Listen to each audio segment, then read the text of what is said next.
Hi guys, welcome back to RC Ride. Today we are taking a look at something I said I was never going to do again. And if you watch some of my other videos, I was not a fan of FMS at all. Well, I don't want to say at all, but I had some gripes with their FCX10, the LC80 in particular.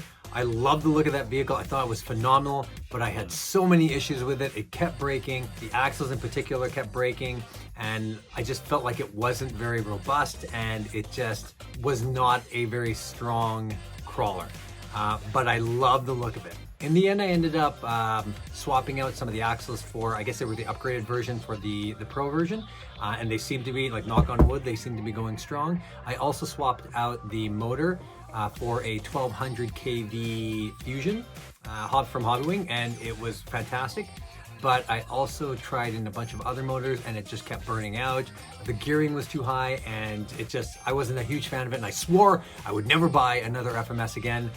But today I caved, and I ended up getting another FCX10, not an LC80, not the Pro, not any of those ones, but I ended up getting the Camel Trophy Series because I love the look of that vehicle. It's such an iconic look of a crawler, of a rig that I had to have, and I'm hoping I did not make a mistake.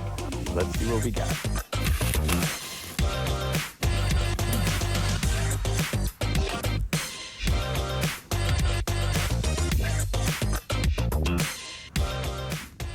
There is Land Rover Discovery, and I was so hesitant when I bought this thing. I was kicking myself in the butt saying, why'd you get it? Why'd you get it? You hate the FCX10, you hate the FMS platform because they're just not very sturdy, and it might not be.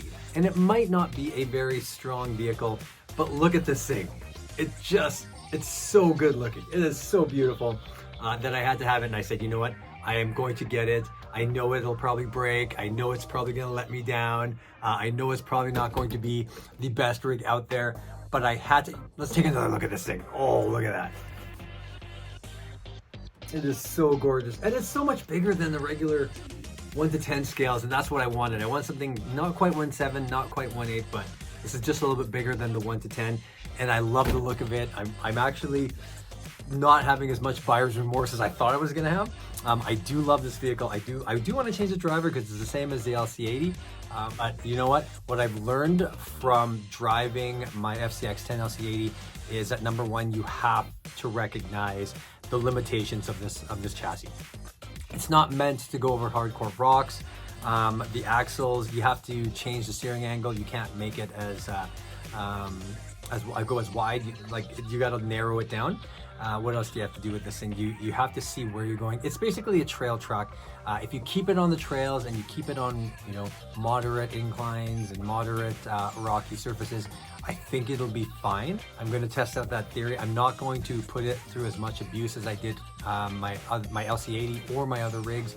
I will be mindful of the terrain I put it through, because I think if I do that, it will last a little bit longer. The big thing I'm also going to do with this thing here is I'm going to keep it stock, running the brush setup, and hopefully it lasts and it makes me happy, because again, take a look at this thing. It is just such a gorgeous rig. And we'll throw some scale accessories on it in time. The other thing I didn't like was that the tires were actually glued on. These are bead locked, but they're plastic. So I don't know, maybe we'll stick with these, but I do want it slightly different than the LC80, which it already is, because we're gonna keep it stock with the brush setup. But let's just take this for a quick drive around the house on the carpet. And hopefully I did not make a mistake. I look at this now and I'm feeling pretty good about it. I'm feeling a lot happier now that I actually have this.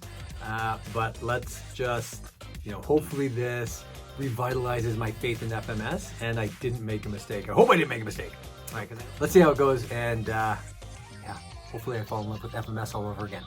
All right, let's check it out.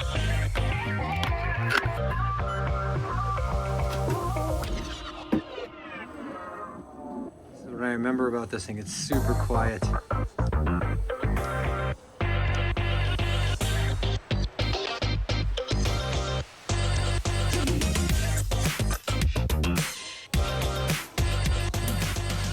One thing I do like about this is that the top is so much easier to pop off. than the LC80. The other one took 2 hands. This one's actually really easy. The other thing I'm going to take a look at, and I had this issue with those axles, and let's just see if they still have those weak axles. Oh, these look like they have the upgraded axles actually. Yeah, these are upgraded axles. Yep, these are absolutely the upgraded axles. Look how much thicker they are on the neck. I'm liking this a lot better already.